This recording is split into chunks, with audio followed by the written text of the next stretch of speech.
আসসালামু আলাইকুম, কেমন আছেন সবাই? আশা করছি সবাই ভালো আছেন।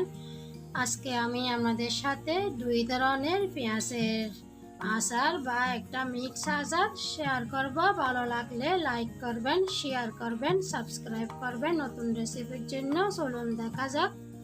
প্রথমে যে আচারটি বানাবো তার জন্য নিয়েছি এক টুকরা নিয়েছি লেবু, পরিমাণ মতো করে নিয়েছি মূলোটা আমি পাতলা করে এইভাবে কেটে নিয়েছি।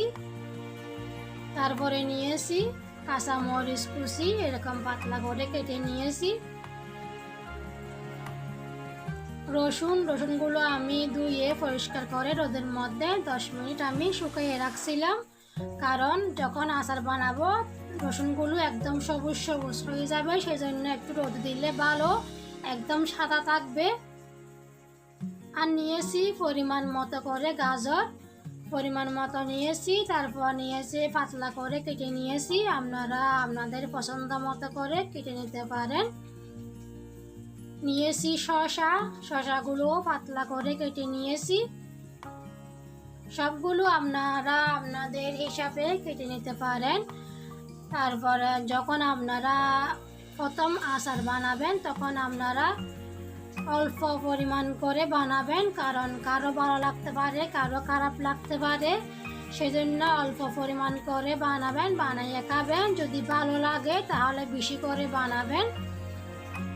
তো সবগুলো আমি এক এক করে জারের মধ্যে নিয়েছি। এখন দিয়ে দিচ্ছি লেবু রস, এক টুকরা লেবুর মধ্যে 1 টেবিল চামচ পরিমাণ হবে। তো লেবু রসগুলো দেওয়া হয়ে গেছে। এখন দিয়ে দিচ্ছি 1 টেবিল চামচ লবণ দিয়ে দিচ্ছি। লবণটা আপনারা কম করতে পারেন যদি ভালো না লাগলে। তো 1 টেবিল চামচ পরিমাণ দরকার আছে। এখন দিচ্ছি হাফ কাপ দিচ্ছি ভিনেগার, আর হাফ কাপ দিচ্ছি গরম পানি, একদম হট ওয়াটার, ওগুলো দিছি। তো দুটোটা একদম সমান সমান দিতে হবে, গরম পানি হাফ দিতে হবে, ভিনেগারও হাফ দিতে হবে। এখন আমি ভালো করে একটু উপর নিচে করে দিচ্ছি। তো এটা আপনারা 7 দিনের মধ্যে খাইতে পারবেন। রেডি হয়ে গেছে, এভাবে রাখলে 7 দিনের মধ্যে খাইতে পারবেন। এখন আমি পেঁয়াজের আচারটা দেখাবো। পেঁয়াজের আচারের মধ্যে কি কি লাগবে সেটা আমি আপনাদের সাথে শেয়ার করব। চলুন দেখা যাক। একটা নিয়েছি পেঁয়াজটা মিডিয়াম সাইজের ছিল, তো এরকম পাতলা করে আমি কেটে নিয়েছি। আর নিয়েছি রসুন কুচি, রসুনগুলো পাতলা করে কেটে নিয়েছি। আর নিয়েছি আদা পাকা কাঁচামরিচ, ওগুলো পাতলা করে কেটে নিয়েছি। আর নিয়েছি গাজরগুলো আমি পাতলা করে কেটে নিয়েছি।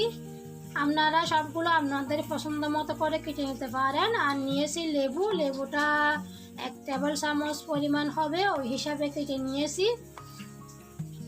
আবারও বলতেছি, যখন আপনারা আচার বানাবেন আপনারা অল্প পরিমাণ করে বানাবেন।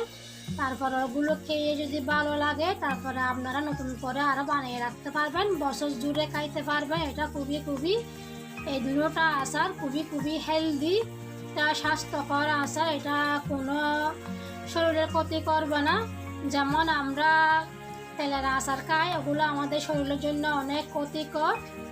সবগুলো নেওয়া হয়ে গেছে। 1 টেবিল চামচ দিয়েছি লবণ, আর দিচ্ছি হাফ কাপ দিচ্ছি ভিনেগার,